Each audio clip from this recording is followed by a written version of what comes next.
अगर आप भारतीय स्टेट बैंक के खाता धारक हैं तो आपके लिए बहुत ही बड़ी अपडेट है। जी हाँ, बहुत बड़ी अपडेट ये है कि आप लोगों को पता है कि किसी भी सरकारी स्कीम के तहत अगर आपको पैसे मिलने हैं तो वो उसी अकाउंट में मिलती है जिसमें डीबीटी लिंक होता है, यानी कि आधार मैप्ड होता है।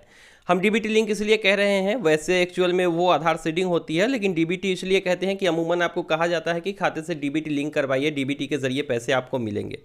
तो किसी भी सरकारी योजना का पैसा मिलना है, चाहे स्कॉलरशिप मिलना है, पेंशन मिलना है, या फिर पीएम किसान योजना के पैसे मिलने हैं, ओल्ड एज पेंशन के पैसे मिलने हैं, या एलपीजी की सब्सिडी आनी है, तमाम तरीके के पैसे उसी अकाउंट में जाते हैं जहां पर आधार सीडिंग होता है, यानी कि डीबीटी लिंक होता है।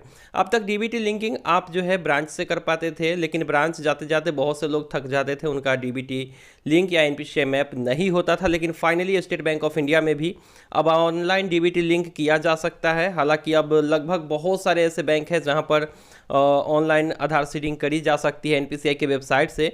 लेकिन करीब 1 महीने पहले स्टेट बैंक ऑफ इंडिया में ये फीचर आई थी, जिसकी वीडियो हमने आप लोगों को दी थी। हो सकता है आप लोगों ने वो वीडियो ना देखी हो, तो आपको बताते चले कि स्टेट बैंक ऑफ इंडिया में आधार सीडिंग उस वक्त तो नहीं हो रहा था, तमाम तरीके की इशू आ रही थी बैंक के सर्वर की तरफ से, चूंकि बैंक का सर्वर रिस्पॉन्ड नहीं कर पा रहा था। लेकिन फाइनली वो फिक्स कर दिया गया है। अब काफ़ी आसानी से आप घर बैठे आधार सीडिंग भी कर सकते हैं, डी सीडिंग भी कर सकते हैं। किसी और बैंक में आपका अगर आधार सीडिंग है तो उसको चेंज करके स्टेट बैंक ऑफ इंडिया में भी कर सकते हैं। कुछ ऐसे बैंक में भी हो सकता है आपका आधार सीडिंग हो जो इस लिस्ट में ना हो, तो उससे आधार डी सीडिंग कैसे करेंगे और स्टेट बैंक ऑफ इंडिया में कन्वर्ट कैसे करेंगे वो भी बताएंगे आज ही के इस वीडियो में, क्योंकि हो सकता है उस वीडियो को आपने नहीं देखा होगा। और अगर आपने देखा है उस वीडियो को तो बस यहाँ से ही वीडियो को स्किप करिए और उस प्रोसेस को फॉलो करके अपना आधार सीडिंग कर लीजिए, क्योंकि अब आधार सीडिंग हो रही है। मेन पर्पस इस वीडियो का यही था कि आप लोगों को बता दें कि आधार सीडिंग जो है वो अब प्रॉपरली हो रही है स्टेट बैंक ऑफ इंडिया में ऑनलाइन।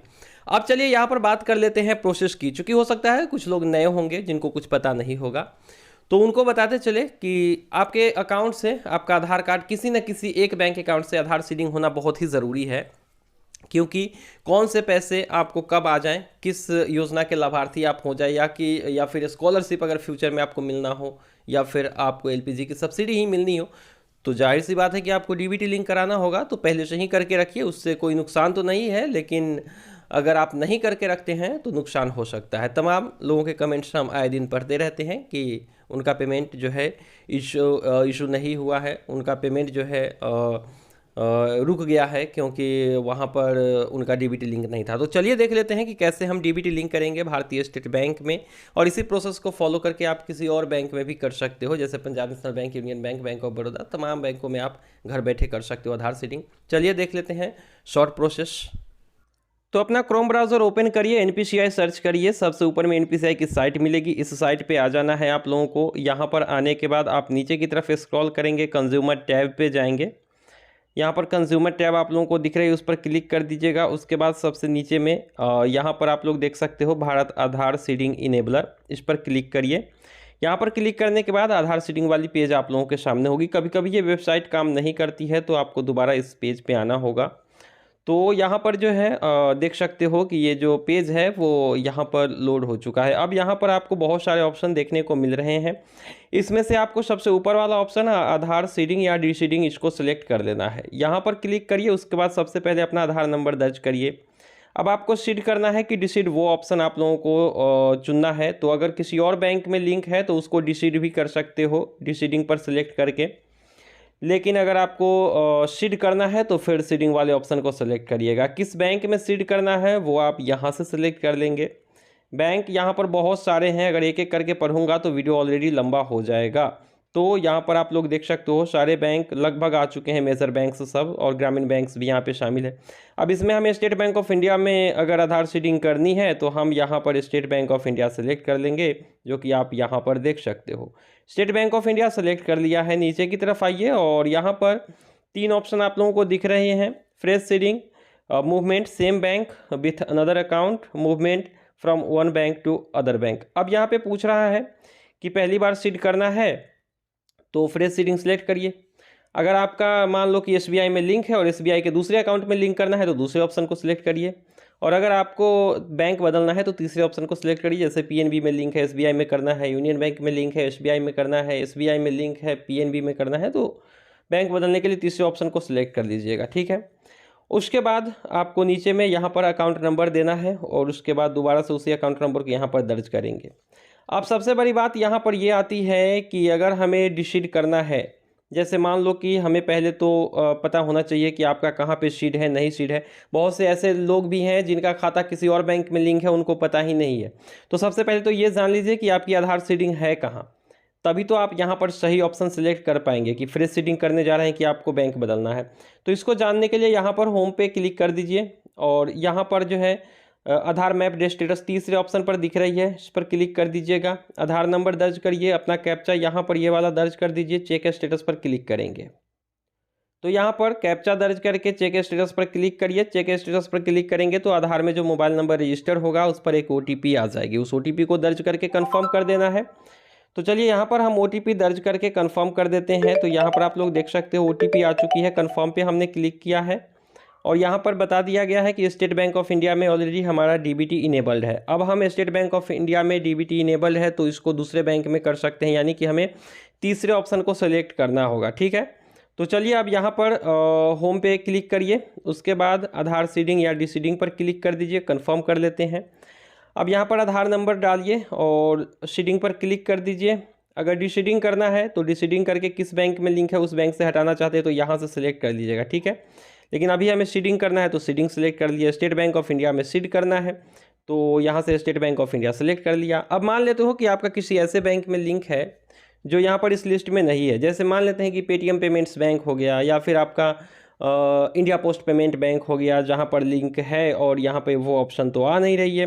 तो अब वहाँ से कैसे हटाना है, तो आपको कुछ नहीं करना है, बस आपको स्टेट बैंक ऑफ इंडिया ही रहने देना है। और अगर पहले से लिंक है किसी भी बैंक में तो बस आपको यहाँ पर तीसरे ऑप्शन को सिलेक्ट कर देना है, ऑटोमेटिक उस बैंक से हट के आपका स्टेट बैंक ऑफ इंडिया में लिंक हो जाएगा। ठीक है, तो ये चीज़ें हैं, तो अपने हिसाब से आप लोग सेलेक्ट कर लीजिएगा। उसके बाद स्टेट बैंक ऑफ इंडिया का यहाँ पर अकाउंट नंबर देंगे, स्टेट बैंक ऑफ इंडिया का यहाँ पर अकाउंट नंबर दोबारा दर्ज करेंगे।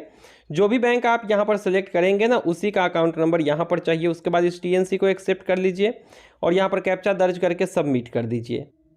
तो यहाँ पर हमने पूरी डिटेल्स भर दी हैं, जैसे आधार नंबर दिया, सीडिंग वाले ऑप्शन को सिलेक्ट किया है, state bank of India select कर लिया है, हमें बैंक बदलना है तो बैंक बदलने वाले ऑप्शन को सिलेक्ट कर लिया है, अकाउंट नंबर हमने दर्ज कर दिया है, इस TNC को एक्सेप्ट कर लेते हैं, कैप्चा दर्ज किया, सबमिट पे क्लिक करते हैं और उसके बाद इस छोटे से TNC को एग्री एंड कंटिन्यू पे क्लिक कर देते हैं। इसके बाद हमारे आधार में रजिस्टर्ड नंबर पर एक OTP भेजी जाएगी, उस OTP को दर्ज करके कन्फर्म पे क्लिक कर देना है। तो OTP यहाँ पर आप लोग देख सकते हो आ चुका है। चलिए हम यहाँ पर OTP दर्ज कर देते हैं और यहाँ पे सबमिट पे क्लिक कर देते हैं। और अभी आपने देखा कि किस तरीके से हमारा स्टेट बैंक ऑफ इंडिया में ही लिंक था, लेकिन आपको दिखाने के लिए यहाँ पर हमने सिलेक्ट किया है और यहाँ पर बता दिया गया है कि आपका जो है स्टेट बैंक ऑफ इंडिया में ही लिंक है। आप ओके पे क्लिक करिए प्रोसीड करने के लिए।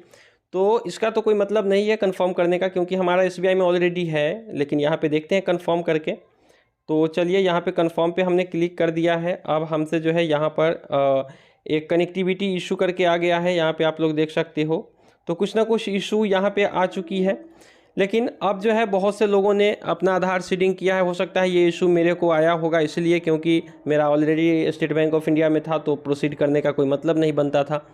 तो आप लोग ट्राई करिए, क्योंकि अब SBI में लिंक हो रहा है। कई व्यूअर्स ने कमेंट किए हैं, उसके बाद ही कंफर्म होके हमने ये वीडियो आप लोगों को दिया है कि स्टेट बैंक ऑफ इंडिया में अब आप घर बैठे आधार सीडिंग कर सकते हो।